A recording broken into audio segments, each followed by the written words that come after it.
სახელითა მამისათა და ძისათა და სულისა წმინდისათა. ადამიანი როგორც გონიერი, როგორც თავისუფალი არსება, თუ თავის გონიერებას, მოაზროვნეობას სწორად იყენებს, ბუნებრივია ის ეძებს ჭეშმარიტებას და ამ ჭეშმარიტებაში ეძებს ბედნიერებას. ცალკე ჭეშმარიტებას და ცალკე ბედნიერებას გონიერი ადამიანი არ ეძებს. იგი ხდება თუნდაც განუსწავლელი იყოს ღვთისმეტყველებაში, ინტუიციურად, რომ ჭეშმარიტება ეს არის ერთადერთი ობიექტური სინამდვილე სამყაროში და შესაბამისად ბედნიერება მხოლოდ იქ არის შესაძლებელი და თუ იქ არ არის შესაძლებელი, რომელიც ერთადერთი ობიექტური სინამდვილეა, მაშინ ბედნიერება არსად არ არსებობს. ქრისტიანებმა ბევრი რამე ვიცით. ეს ცოდნა ჩვენგან დამოუკიდებლად, ჩვენ დაუმსახურებლად მოგვეცა, მაგრამ არის ის რაც არის. დაუმსახურებლად, მაგრამ მაინც აქ ვართ და მოგვეცა ცოდნა, რომელიც ყველაზე ძვირფასია ამ სამყაროში. ამაზე ძვირფასი არაფერი არსებობს. ამავე დროს ისიც ვიცით, რომ მიუხედავად ცოდნისა, რა შორს ვართ იმისგან, რასაც ჭეშმარიტი ბედნიერება, ჭეშმარიტი სიხარული ქვია. ჩვენ ვიცით ისიც, რომ ჩვენში რესურსი იმისა, რომ მივაღწიოთ აი ამ ბედნიერ სიცოცხლეს, ამის რესურსი ჩვენში არ არსებობს. ეს ჩვენ უნდა ვიცოდეთ არა მარტო თეორიულად, არამედ ჩვენ ეს უნდა ვიცოდეთ პრაქტიკული გამოცდილებითაც უკვე თუ ჩვენ გარკვეული გამოცდილება გვაქვს სულიერ ცხოვრებაში. და ეს მდგომარეობა ასევე რა თქმა უნდა განმარტებულია ჩვენშივე იმ საღვთისმეტყველო ცოდნით, რომელიც გვეუბნება, რომ ადამიანო, შენ ხარ ქმნილება და ღმერთი, ანუ ერთადერთი ჭეშმარიტება, ანუ ერთადერთი ობიექტურად არსებული სინამდვილე არის სამყაროს მიღმიერი, ტრანსცენდენტული. ეს ნიშნავს იმას, რომ ის აბსოლუტურად სხვა ყოფიერებაა ვიდრე შენ, როგორც ქმნილება და შენ მასთან არანაირი შესაძლებლობა კომუნიკაციის არ გაქვს. თუ უფრო მეტი იცი ღვთისმეტყველებაში და იცი, რომ შენ ჩვეულებრივი ქმნილება არ ხარ, არამედ ხარ ადამიანი, რომელშიც არის გონების ის უმნიშვნელოვანესი უნარი, რომლითაც შენ ტრანსცენდენტულ, ანუ სამყაროს მიღმიერ ყოფიერებასთან კავშირის დამყარება შეგიძლია, ამავე დროს ისიც უნდა იცოდე, რომ შენი დაცემული ბუნების გამო, რომელიც მემკვიდრეობით მიიღე პირველ მშობელთაგან, ანუ ადამ და ევასაგან და ამავე დროს შენი პირადი ცოდვებით გაუარესებული და კიდევ უფრო მეტად და მეტად დამძიმებული, ისეთ მდგომარეობაში იმყოფება, რომ ფაქტობრივად მას არ აქვს უნარი თავისი ფუნქცია შეასრულოს, იგი სერიოზულ რეანიმაციას საჭიროებს, რომლის შესაძლებლობა ადამიანს არ აქვს. თუ ეს დახმარება გარედან არ მიიღო. გარედან, ანუ იქედან, ანუ ყოფიერებაში, ამ სამყაროში ესეთი ამ დახმარებას ვერავენ გაგიწევს, იმიტომ რომ ამ სამყაროში ყველაფერი შიგნით ჩაკეტილია და გარეთ ვერაფერი ვერ გადის. გარედან ნიშნავს კვლავ ცოცხალი ღმერთისგან, ტრანსცენდენტული ყოფიერებისგან, კვლავ იქიდან დახმარება. ჩვენ ისიც ვიცით, რომ ჩვენი მდგომარეობა იმდენად მძიმეა და ჩვენ ეს უნდა ვიცოდეთ არა მხოლოდ თეორიულად, მინდა გითხრათ, არამედ აუცილებლად უნდა ვიცოდეთ ეს საკუთარი გამოცდილებით. ვინც ეს საკუთარი გამოცდილებით არ იცის და მინდა გითხრათ, რომ ჩვენ შორის უმრავლესობამ შეიძლება 100%-მა ეს არ იცის პრაქტიკული გამოცდილებით, რომ ჩვენ ღმერთთან კომუნიკაციის უნარი არ გვაქვს. და იმდენად დამძიმებულია ჩვენი მდგომარეობა, რომ საჭირო გახდა არა ინფორმაცია მოეცა, თქვათ, შედარებით წმინდა ადამიანის მიერ ღმერთს, წინასწარმეტყველები რო ქვია. არა ინფორმაცია მოეცა, როგორ მეცხოვრ, ანუ მე როგორ ვიცხოვრებ, ამას პრინციპული მნიშვნელობა თურმე არ აქვს. გესმით? როგორ ვიცხოვრებ მე? როგორი ზნეობრივი და რელიგიური ნორმების ზედმიწევნითი აღსრულებელიც არ უნდა ვიყო მე. როგორ ვიცხოვრებ, ამას პრინციპული მნიშვნელობა არ აქვს. თორე ნებისმიერ ზნეობრივ და რელიგიურ ნორმას დამიდებდა რომელიმე წინასწარმეტყველის მიერ და ასე ხდებოდა და ასე ინარჩუნებდა ღმერთი ადამიანს, რომ მას ბოლომდე ადამიანური სახე არ დაეკარგა. მაგრამ საბოლოო ჯამში ეს ადამიანის გამოხსნას, ანუ გადარჩენას ვერ უზრუნველყოფდა და იმისათვის, რომ აი მომხდარიყო ჩემი რეანიმაცია, ანუ ჩემი გამოცოცხლება და ნამდვილი კავშირის დამყარება ღმერთთან, რომელსაც უკვე მარადიული პერსპექტივა ექნებოდა, ამისათვის საჭირო გახდა თვითონ მოსულიყო. თვითონ მოსვლა რას ნიშნავს? თვითონ მოსვლა ნიშნავს არა იმას, რომ მან ინფორმაცია თუ როგორ ვიცხოვრო ეს მომიტანა. გესმით? კიდევ ერთხელ მიმეორებ. როგორ მეცხოვრა მე რელიგიურად და ზნეობრივად. ამისათვის ღმერთის ადამიანად მოსვლა საჭირო არ იყო. ამისათვის არსებობდნენ წინასწარმეტყველი შედარებით წმინდა ადამიანები, რომლებიც სუფთა გულით იგებდნენ ღვთის მცნებებს და გადმოგვცემდნენ. უბრალოდ ჭუჭლად გამოიყენებდა რომელიმე ადამიანს და ათქმეინებდა. რა პრობლემაა ღმერთისათვის. საქმეც იმაშია, რომ მე როგორ ვიცხოვრებ, ამას ჩემთვის გადამრჩენელი მნიშვნელობა პრინციპულად არ აქვს. ანუ თვისობრივად, არსობრივად ჩემი ცხოვრება მე ვერ გადამარჩენს. ეს არის ძალიან მნიშვნელოვანი, იმიტომ რომ ადამიანთა, ქრისტიანთა უდიდეს უმრავლესობას აქვს ილუზია, რომ ის სწორად რადგან ცხოვრობს, ამიტომ ის ცხონდება იმის გამო, რომ სწორად ცხოვრობს, იმიტომ რომ სხვებზე უკეთესია, იმიტომ რომ უფრო ზნეობრივია, უფრო გონიერია, უფრო კეთილშობილია, უფრო მეტი სიყვარულის უნარი აქვს, უფრო რელიგიურია, უფრო მოღვაწეა, უფრო მლოცველია და ასე უფრო მეტად გამცდელია ღვთისმადლისა და ასე შემდეგ და ასე შემდეგ. თვითონ უფრო ვიდრე სხვა და გვახსენდება, ხო, იგავი მეზვერისა და ფარისევლის შესახებ. Padlova ღმერთო, რომ ესეთი კარგი ვარ და არა ვარ ესეთი ნაგავი, როგორც ეს არის, მეზვერეზე მიანიშნა. გვახსოვს ეს იგავი. ჩვენ უნდა ვიცოდეთ არა მარტო თეორიულად, არამედ პრაქტიკულად, იმდენად უნდა ვიცნობდეთ საკუთარ თავს, რომ საკუთარი გამოცდილებით, საკუთარი შეგრძნებებით უნდა გვესმოდეს ის ჭეშმარიტება, რომ გადავრჩენილიყავი, რომ იმ სრულყოფილ მარადულ ბედნიერებაში შევსულიყავი, რაზეც თავიდან გესაუბრებოდით, ამისათვის არ იყო საკმარისი ჩემი ცხოვრების წესი, მე როგორ ვცხოვრობ, არამედ ის თავად ის, ვინც სამყაროს შექმნა, ის უნდა მოსულიყო. ჩემი ბუნება განეახლებინა ჯერ თავის თავში, რომელიც მიიღო და მე ამ მიღებულ, განახლებულ და განხთობილი ბუნების მიერ მომცემდა რა მას საიდუმლოებრივად, მისტიკურად დაარსებდა რა თავის ეკლესიას და ეკლესია მისი განხთობილი სხეულის გაგრძელება, ჩემი ბუნების განღმრთობასაც ეძლებდა როგორც ყოვლის შემძლე არსება. და თავიდან შემქმნიდა მე. ქრისტიანი ხდება ახალი ქმნილება, როგორც წმინდა წერილში რამდენიმე ადგილას პირდაპირ ასე გვიწერია. ახალ თავიდან ქმნიდა, როგორც აი დაბადებიდან მას თავიდან შეუქმნა თიხით თვალები, რომელიც მოზილა თავის ნერწყვში, აი ასე ამგვარად თავიდან ქმნის ის ადამიანს. ხოლო ჩვენი ცხოვრების წესი, ზნეობრივ რელიგიური, მხოლოდ იმისთვის არის საჭირო, მხოლოდ იმისთვის ხას უსვავ. არა არსობრივად, ის არსობრივად არაფერი საჭირო არ არის. ავაზაკმა საერთოდ არაფერი არ იცხოვრა, კაცის მოკლისა და გაუბედურების მეტი არაფერი გაუკეთებია, მე ჯვარზე მიალურსმეს და 60-ში პირველი შევიდა. ჩვენი ცხოვრების წესი სხვა არაფრისთვის არ არის საჭირო, თუ არა მხოლოდ იმისთვის, რომ ჩემი სინანული, ჩემი არჩევანი, რომ ქრისტე შენთან მინდა, ეს ცხოვრების წესით დასტურდებოდეს. თუ ქრისტე გინდა, ესე რატო ცხოვრობ, ხო? ლოგიკურია. ასე იგი არ გინდა, ტყუი ხარ, აი როგორც იოანე ნათლისმცემელი ამბობს, ყავთ უკვე ნაყოფი სინანულისა. როცა მიდიან და ნანობენ ფარისეველი, ასე უნება, ვინ გიჩვენათ თქვენ რომ გაექცებით მომავალ სასჯელს, გველის ნაშრობნო, საშნელ სიტყვებს ეუბნება. არამედ, ანუ მოდიან და ნანობენ. არ არის საკმარისი იოანე უნება. ნაყოფი უნდა გქონდეთ სინანულის, ანუ ცხოვრების წესში უნდა ვლინდებოდეს. ანუ ჩვენი რელიგიური და ზნეობრივი ცხოვრება უბრალოდ არის ჩვენი პიროვნული გადაწყვეტილების უფალო შენთან მინდა ამის დასტურია. ჩვენი შინაგანი გადაწყვეტილების ლუსტრაცია ხდება ამით. მეტი არაფერი და რასაცოდავია ადამიანი, როდესაც აი ამ გადაწყვეტილების გარეგანი გამოვლინებით ღგონებს, რომ ის ამით ღმერთთან იქნება. ღმერთთან ვიქნებით მხოლოდ და მხოლოდ მაშინ, როდესაც მას გულს გაუღებ და ის ჩვენში შემოვა და ახალ ქმნილებად გადაგვაქცევს, თავიდან შეგუქმნის. ტრანსცენდენტული ღმერთი, რომ შემოდის სამყაროში, ჩვენთან კომუნიკაციას, იმ კომუნიკაციას ჩვენ რო მას ღმერთად აღვიარებთ, რითი ახერხებს, უბრალოდ ცუდი სიტყვა ღმერთთან რო ვთქვათ ახერხებთ, რითი აკეთებს ამას, რითი მოქმედებს, როგორ მოქმედებს, რას იქმს ღმერთი, რას შვება, რას აკეთებს. მოდის უბრალო ადამიანად და აი თქვენ წილ დასონებულია ჯვარი, ჯვარზე კვდება.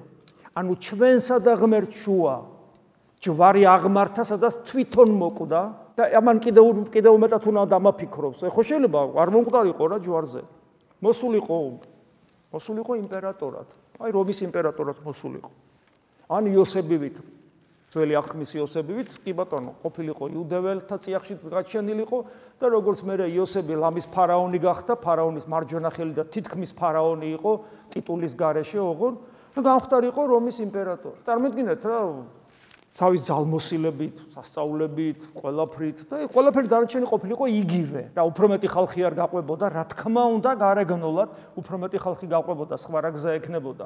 როცა ძალმოსილებით იმოქმედებდა და თავის ავტორიტეტით და ძალაუფლებით დადგუნავდა ხალხის ნებას, რა თქმა უნდა, ყველა გაყვებოდა. არა, აკეთებს იმას, რასაც აკეთებს. და ამით ჩვენი მდგომარეობის სავალალოობაზე მიანიშნებს კიდევ ერთხელ, რომ იმისათვის რომ ის ბუნება, რომელიც მან შეიერთა და ჩასახვისთანავე, როცა იჯერ ناقოფი იყო განაღმრთო, იმ ბუნების ჯვარცმა გახდა საჭირო, კიდევ ჯვარცმა გახდა საჭირო, რომ მისი განხთობილობა სრულად გამოვლენილიყო და ჩემი ყურადღება მიექცია, ჩემი კონცენტრირება მომხდარიყო მასზე. ნახეთ სახარებაში როგორ ამბობს, როდესაც აამაღლებთ ძე კაცისას, ანუ ჯვარცმას გულისხმობს, თავის ჯვარცმას ამაღლებას უწოდებს.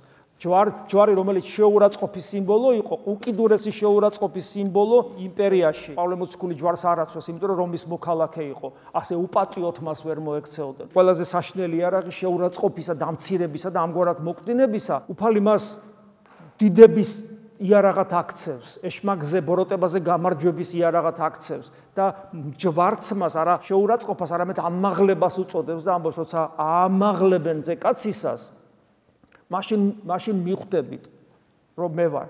მაშინ და ეგრეც არის იქვე ჯვარცმის დროს უკვე თვით მკვლელებს შორისაც კი ვინც კლავს ქრისტეს, ისინიც კი მოტრიალდებიან და სინანულს იწყებენ, თან ამავე დროს ისინი იყვნენ თანამონაწილე ამ დიდი დანაშაულის, რაც სამყაროში აღესრულა. ასე რომ ჯვარი არის უდიდესი საიდუმლოება ადამიანის გადარჩენისა, ღმერთსა და ადამიანს შორის კავშირისა, ადამიანის განღმრთობისა და ადამიანის ბედნიერებაში შესვლისა. ოღონ ეს ჯვარი მე არ უნდა აღვიქვა პასიურად, იმიტომ რომ ქრისტე რადგან ჯვარს ეცვა ჩემთვის, მე ვდგები ვალდებულების წინაშე, რომ მე ჩემი პატარა ჯვარი ვიტვირთო და ქრისტეს ჩემი ჯვრით გავყვე და არა ჯვრის გარეშე. ამას იცით რომ ცნებაშიც გვაძლევს. და ეს უცნაური გონებისათვის ბოლომდე მიუწვდომელი რომ არ არის, ბოლომდე ჩვენი ლოგიკური აპარატი იმსხვრევა ამ საიდუმლოებაზე, ვერ მოიხელთებს. ისე როგორც სხვა რამეს, აბა ყოვლადწმინდა სამება ღმერთი, სამპიროვანი ერთასება. აბა ღმერთის განკაცება იესო ქრისტეს სრული ღმერთი, სრული ადამიანი და ასე შემდეგ. უამრავი რამეა ისეთი ქრისტიანობაში, რომელსაც ჩვენი გონება ვერ მოიხელთებს და თითოეული ეს ცოდნა, რომელიც მოგვეცა რწმენის მიერ, არის ჩვენი გონებისათვის ჯვარია ესეც. ვერ ხსნის ბოლომდე ჩვენი ლოგიკური აპარატი. კიდევ ვიმეორებ, იმსხვრევა ამაზე, ეს რწმენით უნდა მიიღო და რწმენით მიიღება ეს რაღაცა ლიტონი, ის კი არ არის ფანატიკური დაჯერებულობა რაღაცის. ეს არის რეალური ცოდნა, რწმენა ჩვენთვის არის რეალური ცოდნა. ჩვენ ხარ ცრუ მორწმუნეები არა ვართ.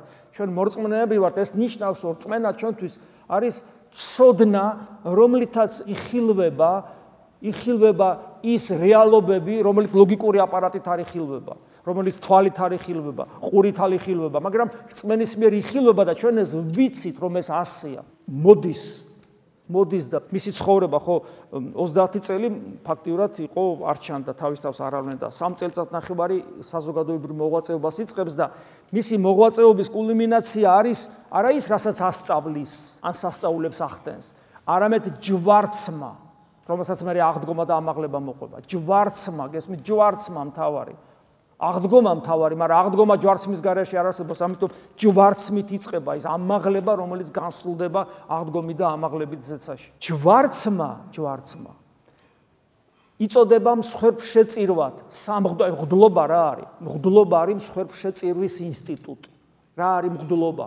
მსხვერპლშეწირვის ინსტიტუტია და არსებული ღვთის მიერ. როდესაც ადამი ღმერთს უარყოფს და მე როდესაც ამ სამყაროში აღმოჩნდება და მის იწყებს ტირილს და გლოვას, იმიტომ რომ დაკარგა 64, ხო?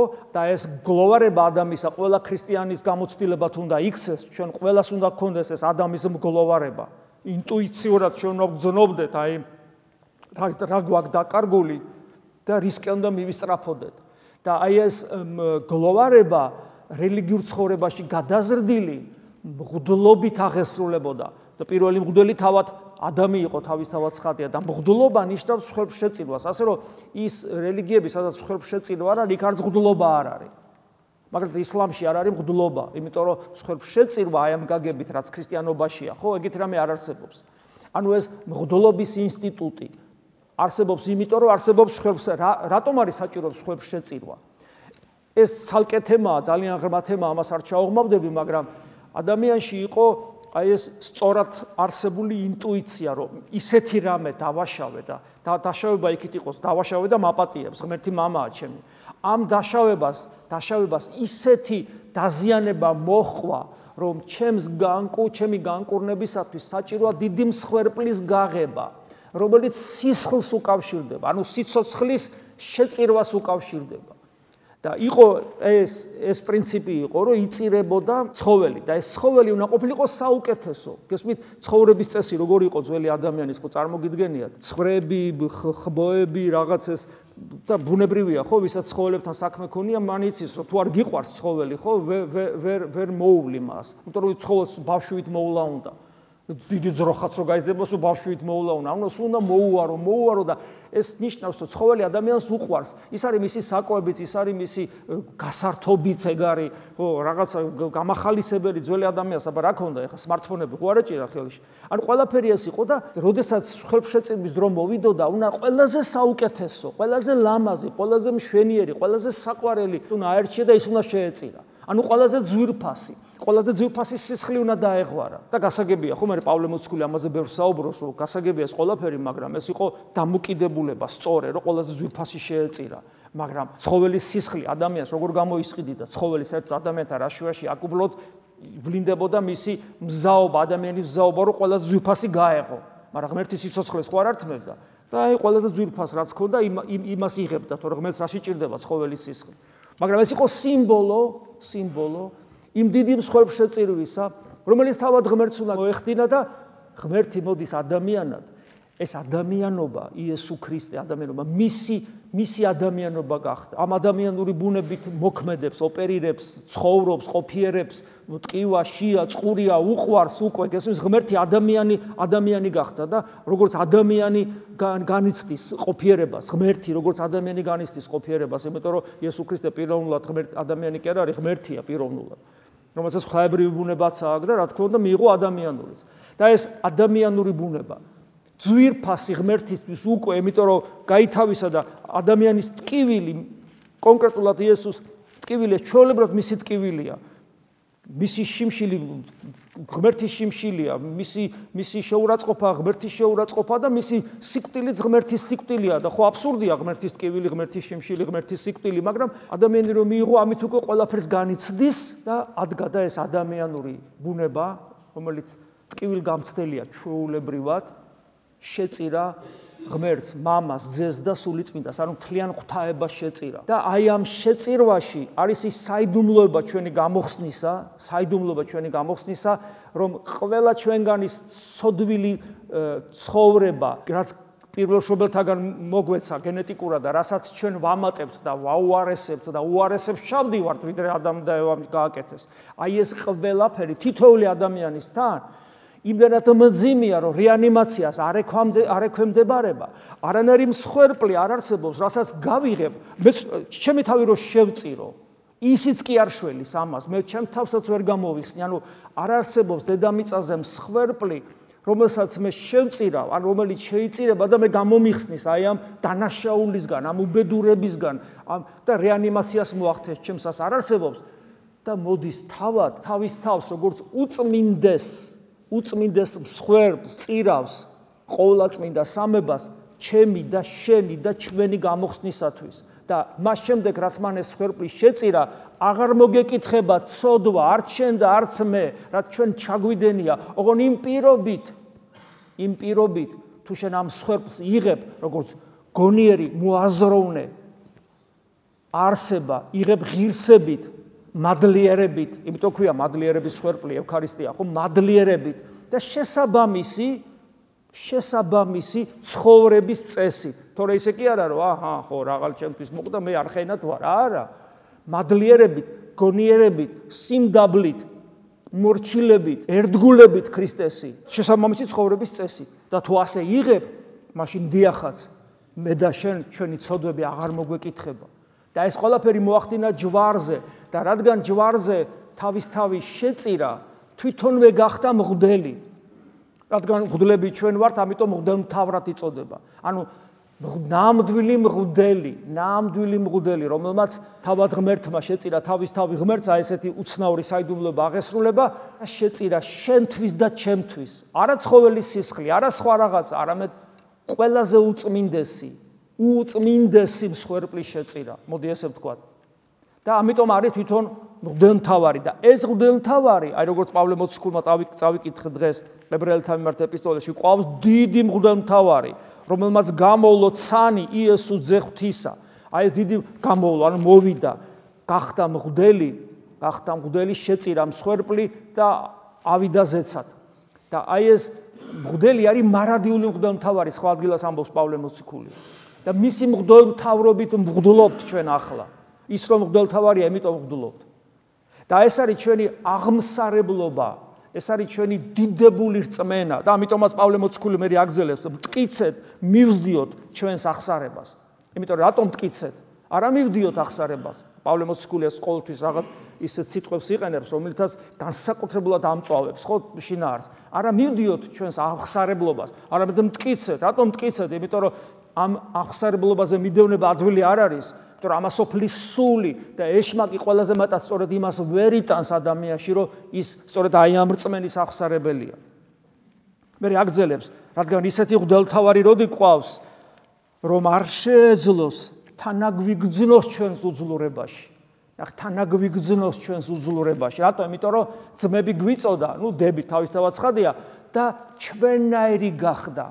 იმისათვის რომ ძმა და მისი ძმები ყოფილიყავით, ჩვენნაირი გახდა, სისხლი და ხორცი მიიღო. ამიტომ მას შეუძლია ისეთი მღვდელმთავარი როდი ყავს, რომ არ შეეძლოს თანაგვიგრძნოს ჩვენს უძლურებაში, არამედ ჩვენსავით გამოცდილი ყველაფერში გარდა ცოდვისა. ჩვენსავით გამოცდილი ყველაფერში. ამიტომ ვერ იტყვი ადამიანს, რომ იცი, აი ესე და რაღაც, ყველაფერი გაიარა ქრისტემ. ყველაფერი აბსოლუტურად. არ შენ ცხოვრებაში არ იქნება ესეთი ტკივილი, რომელიც მას არ განეცადოს. და ამავე დროს შენი ტკივილის განცდილი აქვს მას, იმიტომ რომ შენი ტკივილისათვის ის ჯვარზე, ამ ტკივილს ის ჯვარზე იღებს შენს გამოც, ჩემს გამოც, ყველას გამო და პლუს ყველაფერი განიცადა მან, გარდა ცოდვის. ცოდვა პიროვნული არჩევანი და პიროვნულად ღმერთია და ბუნებრივია ქრისტე ვერ შეცოდავდა თავისთავად ცხადია. თამამად მივიახლოთ მადლის ტახტს. და ეს მადლის ტახტი პირველ რიგში ჯვარია ზუსტად, საიდანაც ჩვენ შენდობის ხმა გვესმის, მამაო, მიუტევე თეოდორეს, რამე თუ არ იცის ეს რას აკეთებს. ეს სიტყვები სახარებისეული, მამაო, მიუტევე ამათ, რამე თუ არ იციან რას აიქმან, თითოეული ჩვენგანის საკუთრება სიტყვებია ეს. ყველა ჩვენგანს გვეკუთვნის. აი თამამად მივიახლოთ. თამამად მეუნება, ეს კადნიერება, სახთო კადნიერება, რო არ გაუქმდეს, რო არ გაუფასურდეს ღმერთის მსხვერპლი, ის ჩემთვის მოკვდა და როგორ უნდა გავაუქმო ეს? როგორ? ან ჩემი უსჯულოებით, ან ჩემი ცრუ თავდაბლობით. უსჯულოებით, იმიტომ რომ არ მინდა ღმერთი და მორწმუნედ შეიძლება მერქვას, მაგრამ მაინც სასიკვდილო ცოდვებში ვარდებოდე. მე ადრეც გითხარით, მორწმუნე რომელიც სასიკვდილო ცოდვებში ვარდება, ის საშინელებას აკეთებს და საშინელებას უმზადებს თავის თავს, იმიტომ რომ ერთხელაც ვეღარ წამოდგება. ან ამით, ან კიდეც სრულ თავდაბლობით. აიცე მე როგორ შეიძლება ეხლა რაღაცა აი ზიარებაზე თავს იკავებს, ზოგი ეკლესიაში მოსვლისგან თავს იკავებს. რაღაც ან ესეთი არა მესაც შემილია მწვერვალებისკენ ვიფიქრობ, წმინდა მამებთან რო ვკითხულობ, მე ჩემთვის ეხლა რაღაცას ვცდილობ და თავის თავში თვითონვე კლავს შემოქმედებით სწრაფვას და შემოქმედებით ღვაწლის უნარს, რომელმაც ჩვენ ქრისტეს უნდა დაგვამსგავსოს. ასეთი ცრუ თავდაბლობით ადამიანი თვითონვე კლავს ამას თავის თავში. იმიტომ რომ თავის თავს გასახანს არ აძლევს, ეუბნება რომ შენ არაფრის ღირსი არ ახარ. შენ უნდა ეგდო შენთვის. ის წმინდა მამებს რას უყურებ, კაცო? და აბა წმინდა მამები ვისთვის წვერდნენ, პავლე მოციქული ვისთვის ამბობს, მობაზავ ჩემ და იქმენითო, ვისთვის, თუ არა ჩვენთვის. და აი თამამად მივიახლოთ მადლის ტახტს, რათა მივიღოთ წყალობა და ვპოვოთ მადლი, დროული. რატო დროული? ხვალში უნდა მოუკვდე და დღეს უნდა მივიღო. ხვალისათვის მე ან ვიქნები ცოცხალი ან არა. აი ეს გადადებული ქრისტიანობა, ხვალ შევძლებ, ზეგ შევძლებ. რა ხვალზე? დროული დღეს, მხოლოდ დღემა. ჩვენ გვაქვს მხოლოდ ახლა აი ეს წუთი გვაქვს, ეს წამი გვაქვს. ჩვენ არათუ ხვალინდელი დღე არა გვაქვს. ჩვენ საღამოც არა გვაქვს. არ ვიცით რა იქნება. ამიტომ დროული შეწევნისათვის. როგორ ძნელია რომ ადამიანმა ეს გაიგოს სახარებაში როგორ კარგად ჩანს, რაც დღეს აღმოვიკითხეთ მარკოს სახარებაში. გახსოვთ უფალო თავის ჯვარცმაზე საუბრობს, პეტრე რას იზავს, ხო ყიცით ყველა, მივა და არა, უფალო ეგრე ნუ იზავდა, რას ამბობდა, როგორ შეიძლება და ანუ ახსნა განმარტებას დაუწყებს, დამოძღვრას დაუწყებს თავის ღვთაებრივ მოძღვარს, რომ მაგის ეკეთება როგორ შეიძლება. და ნახეთ რას მიიღებს შედეგად. შერისხა პეტრეს და უთხრა, წარვეთ ჩემგან მართუკუნ, ანუ ჩემგან გადი, ეშმაკო. და რატომ ეშმაკო? რამე თუ არაზრახავ ღვთისას, არამედ კაცთასა და ნახეთ აი აქ არის ზუსტად რაც ხშირად გვითქვავს, აი ეს რატომ არის რთული ამ ყველაფრის გაგება, იმიტომ რომ ადამიანი ოპერირებს ამ სამყაროში თავისი სიმართლით და თავისი ზნეობრივი ნორმებით, თავისი რელიგიურობით. ხო და ეხლა მოძღვარი ამბობს, უნდა მომკლანო თან მაწამონო და ადამიანური სიმართლე და რას ამბობ გავს რა? ეგ არ ქნა. ეგ არავითარ შემთხვევაში არ გააკეთო. გესმით? და როგორც კი ადამიანური წინ უსწრებს ღვთისნებას, ადამიანური გადაფარავს ღვთისნებას, ადამიანური სიმართლე, ადამიანური ზნეობა, ადამიანური სიკეთე გადაბარავს ღვთისნებას, იმ წამსვე ეშმაკის თანაზიერი ხდება ადამიანი და ამიტომ ჩვენი გულის სიტყვები გასაფრთხილებელია, დასაკვირვებელია, სიფხიზლე გვჭირდება, იმიტომ რომ ჩვენი ცხოვრება აგებულია გულის სიტყვების მიხედვით, ჩვენი ცხოვრება, რას მოქმედებთ, რას ვაკეთებთ, რას ვიტყვით, სად წავალთ, რა გეგმებს დავსახავთ, შინაგანად მოდის ეს და მათგან თითქმის 100% დემონურია. ჩვენ უნდა შეგვეძლოს მასი კონტროლი. ეგ არის ქრისტიანობა და უნდა მუდმივად გქონდეს აი მონიტორინგი, მუდმივი სიფხიზლე, მღვიძარება. რა არის, რა გულის სიტყვა, საიდან, როგორ, რა უნდა, რამდენად თანხმობაშია ღვთისნებასთან, ანუ სახარებასთან, გესმით, როგორი სიფხიზლე მართებს ადამიანს. თუ არა და აგერ ას პეტრეს დაემართა, მუდმივად ეს გვემართება. მუდმივად ღვთისნების საწინააღმდეგოდ მოქმედებ, რაც არ უნდა სიკეთეთ გეჩვენებოდეს, ქრისტე გიწოდებს ეშმაკი ხარო გეუბნები. და მოუწოდა ერთს ამას მოწაფეთა მისთა თანადარ ქვა. ანუ ხო არ ესმით მოწაფეებს და ყველას წინაშე უთხრა. და ხე თავადი მიექცა და იხილა მოწაფენი თვისნი. ანუ მარტო კი არ გაიყვანა და ჩუმად კი არ უთხრა. პეტრე ჩუმად ელაპარაკება. უფალი წამოიწევა, შეხედავს და ყველას წინაშე ამხელს. ყველას წინაშე დაამდაბლებს. ეშმაკო წადი ჩემგან მეუბნება. გესმით? და მე ამბობს ესეთ რამეს, რამე თუ რომელსა იგი სირცხვილ უჩნდეს, ჩემი და სიტყვათა ჩემთა. ვისაც ცხვენიაო ჩემი და ჩემი სიტყვების. და მე ძიმეთ ახასიათებს, ვინ არის ის, ვისაც ცხვენია ქრისტესი და მისი სიტყვების. ნათესავი ამას, მემრუშე ცოდვილი. მაშინ ძემან კაცისამან არ ცხინოს მას, რაჟამს მოვიდეს დიდებითა მამისა, თვისისათა, ანგელოსთა თანაწმინდად. და დღეს ჩვენ ვხედავთ საერთოდ ამას, ვისაც სირცხვილ უჩნდეს, ჩემი და სიტყვათა ჩემთა. აი მაგალითად ვინც ეკლესიას ლანძღავს, პატრიარქს ეკლესიას შეურაცხყოფს, ეგ საეკლესიო საიდუმლოებებს, საერთოდ მორწმუნეს ტიპას, აი მორწმუნე რო ადამიანი ამას შეურაცხყოფს. ვის შეურაცხყოფს, როგორ ფიქრობთ? განა ეს ქრისტეს შეურაცხყოფა არ არის, განა ქრისტემ არ თქვა, მე დავაარსებ ჩემ ეკლესიას. ეკლესიისა ისმინეთ, თქვა გეუბნება პავლე მოციქული. ანუ ადამიანი, რომელიც ეკლესიას შეურაცხყოფს, ეს არის ქრისტეს შეურაცხყოფა. როცა ადამიანს ეს სირცხვილება ქრისტიანობა, როცა ადამიანს შეუძლია ამაყად განაცხადოს, ამაყად ყველას თვალწინ, რომ მას ღმერთი არ სწამს და ცინიკურად ჩაიცინოს, მომენტს არ უშვებს, რომ არ შეურაცხყოს ეკლესია, არ შეურაცხყოს მორწმუნეთა გრძნობები, ხატები, ტაძრები, ვისაც სირცხვილ უჩნდეს. ანუ გცხვენია, რომ ამხილო მისი უღმერთობა. ნუ გცხვენიათ თქვენი სარწმუნოების, ამას დიდი ღირსება არა გაქვთ და სამშობლოს გადარჩენა. საქართველოს გადარჩენა მხოლოდ ქრისტეშია. არ გადარჩება საქართველოს ქრისტეს გარეშე. არ გადარჩება. სხვა არაფერი გვაქვს ჩვენ. არაფერი არა გვაქვს. მე გეტყვით რომ ღირსებაც კი აღარა გვაქვს. ისე შევირცხინეთ თავი ბოლო რამდენიმე საუკუნეა. ერთადერთი ნიჭიერება გვაქვს ღმერთისგან მოცემული ისევ. ნიჭიერება და პოტენციურად სიყვარულის უნარი. მაგრამ პოტენციურად რეალობაში ჩვენ ერთმანეთს ვჭამთ. ერთადერთი რაც გვაქვს ქმედითი, არა პოტენციური, არამედ ქმედითი, ეს არის ჩვენი მართლმადიდებელი სარწმუნოება. მის გარეშე ვერაფერი ვერ მოხდება სიკეთე საქართველოში. და ამიტომ ნებისმიერი ადამიანი, რომელიც შეურაცხყოფს ან პირდაპირ გაგებით, ან ცხოვრების წესით, ან თავისი გულგრილობით მართლმადიდებელ ეკლესიას საქართველოში, მასთან პურის ჭამაც კი არ შეიძლება. არაფერი არ გამოვა, არასოდეს აქედან, არაფერი. კიდევ ვიმეორებ, იმიტომ რომ საქართველო არის ქვეყანა, რომელმაც მრავალი საუკუნის განმავლობაში გამოატარა ეს ძვირფასი საუნჯე. და ისე უცნაურად გამოატარა, რომ ჩვენში მწვალებლობებიც კი არ იყო, პრინციპში, რაც მთელ მართლმადიდებელ სამყაროში იყო. განხეთქილება არ იყო, არაფერი არ იყო, აი რაღაც საოცრად, არა ჩვენი ღირსების გამო, არამედ რაღაცა ღვთისწყალობით. ღმერთი არ დაუშვებს იმას, რომ ქართველმა კაცმა ქრისტეს უღალატოს და კარგი სამშობლო მოიწყოს. უპირველესად სამშობლო გაგვიქრება ხელიდან და გაგვინადგურდება, რაც ისი პროცესიც არის და ქართველები აღარ დავშვით საქართველოში ფიზიკურად. ვიდრე ის რომ ქართველმა კაცმა ქრისტეს გარეშე მოაწყოს აქ საქართველო, არ გამოვა ეს. დაიმახსოვრეთ ეს სიტყვები, არ გამოვა, იმიტომ კი არა რომ წინასწარმეტყველი ვარ, იმიტომ რომ ეს არის ჭეშმარიტება. ქრისტეს გარეშე ქართველ კაცს არასოდეს არაფერი არ გამოსვლია და არც გამოუვა. ამიტომ სანამ გცხვენია ჩვენ ქრისტესი, ჩვენ შერცხვენილები ვიქნებით ღვთის წინაშე. ბოლოს ნუგეში სიტყვა და ეტყოდა მათ, ამინ გეტყვით თქვენ, რამე თუ არიან ვინმე აქა მდგომარეთაგანი, რომელთა არა იხილონ გემოსიკვდილისა, ვიდრემ და იხილონ სასუფეველი ღვთისა მომავალი ძალით. ანუ ჯერ კიდე ხორცში მყოფნი გვაქვს შესაძლებლობა, რომ ღვთის სასუფეველი ვიხილოთ სად? ჩვენ შიგნით, ჩვენს გულში, რომელიც შესაძლებელია, რომ თავად ზეცას დაემსგავსოს. ამინ. მადლი უფლისა ჩვენისა იესო ქრისტეს და სიყვარული ღვთისა და მამის და ზიარება სული საწმინდისა იყოს თქვენ ყოველთა თანა. ამინ.